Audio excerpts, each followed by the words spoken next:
আমি শাহরুখ খানের সাথে কথা বলেছিলাম প্রায় আধ ঘন্টা ধরে। আর অভিজ্ঞতাটা বেশ ভালোই ছিল। সবকিছু বলছি না, কারণ কিছু ব্যক্তিগত কথাবার্তাও ছিল, সেই কথাগুলো এখানে বলছি না। শাহরুখের সাথে এটাই প্রথম সাক্ষাৎ, এই প্রথম সামনাসামনি দেখা হলো আমাদের। যদিও আমাদের কিছু কমন বন্ধু আছে, যারা শাহরুখের বন্ধু আমারও বন্ধু, তবে তার সাথে এই প্রথম দেখা হলো। আর একটা ব্যাপার বলতে পারি যে আমি সন্তুষ্ট। এখানেও আমি শুধু শোনা খবরের উপর নির্ভর করিনি। অনুষ্ঠানের আগে এই কথাটা অনেকেই হয়তো জানেন যে খবরটা মিডিয়াতে এসেছে। আমার অনেক বন্ধু আমার কাছে বলেছে যে শাহরুখ খান নিয়ম মেনে চলা মুসলিম না, তিনি আসলে মুসলিমই না, তিনি প্রায় ইসলামের বিরুদ্ধে বিভিন্ন মন্তব্য করে থাকেন, ইত্যাদি ইত্যাদি। আমি নিজে তেমন কিছু বলতে শুনিনি, টিভিতেও দেখিনি, কারণ আমি টিভিটা খুব কম দেখি। তবে যেহেতু এটা একটা মন্তব্য, আমি কোরআনের কথা মেনে চললাম। পবিত্র কোরআন সূরা হুজুরাত 49 নম্বর সূরা 6 নম্বর আয়াত বলছে, যখনই কোনো তথ্য পাবে সেটা কাউকে বলার আগে চেক করে নেবে। অন্য কেউ কোনো মন্তব্য করলেও আমি এই কথাটা বলি। যেমন বারখাদত্ত লাদেনের ব্যাপারে প্রশ্ন করেছিলেন, বলেছে আমি জানি না। এখানেও শাহরুখের ব্যাপারে অনেক নেগেটিভ কথা শুনেছি, কিন্তু আমি বললাম আল্লাহ মালুম। তবে সেই টক শোতে তাকে যেসব কথা বলতে শুনেছি, অনুষ্ঠানের পরের কথাগুলো নিয়ে বলছি না, সেই অনুষ্ঠানে তার কথা শুনে আমার মনে হয়েছে তিনি নিয়ম মানেন বা না মানেন, উনার উত্তর সেই অনুষ্ঠানের বেশিরভাগ মুসলিমের চেয়ে অনেক ভালো ছিল। এখানে মাওলানা মাহবুব মাদানিকে বাদ দেবেন, তিনি আমার অন্তরঙ্গ বন্ধু, মাশাআল্লাহ, তিনি নিয়ম মেনে চলা মুসলিম, তাই উনাকে বাদ দিয়ে ওই অনুষ্ঠানে অন্য আর সব মুসলিমদের তুলনায় শাহরুখের উত্তরগুলো অনেক সঠিক ছিল।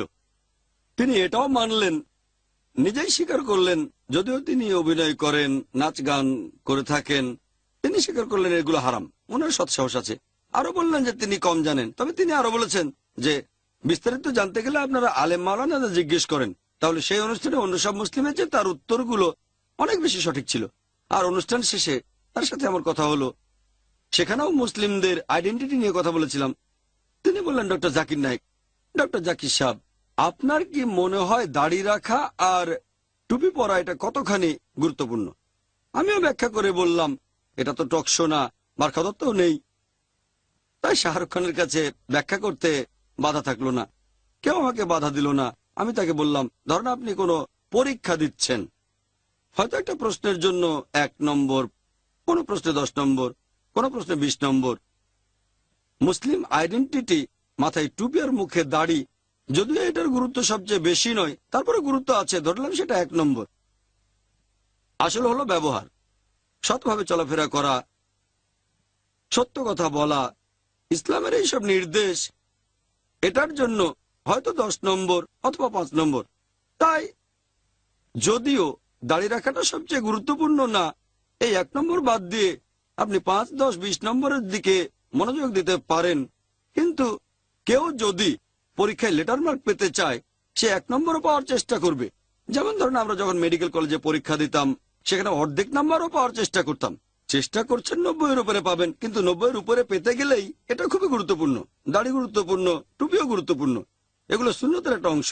তবে কেউ দাড়ি না রাখলে আপনি বলতে পারবেন না যে সে মুসলিম নয়। এটাও বলবেন না যে মুসলিমরা দাড়ি রাখে না, মাথায় টুপি পরে না। শাহরুখ বললেন, ও আপনি খুব সুন্দর করে বলেছেন। তিনি যুক্তিটা পছন্দ করলেন যে এটা গুরুত্বপূর্ণ, তবে হয়তো 1-2 নম্বর পাবেন।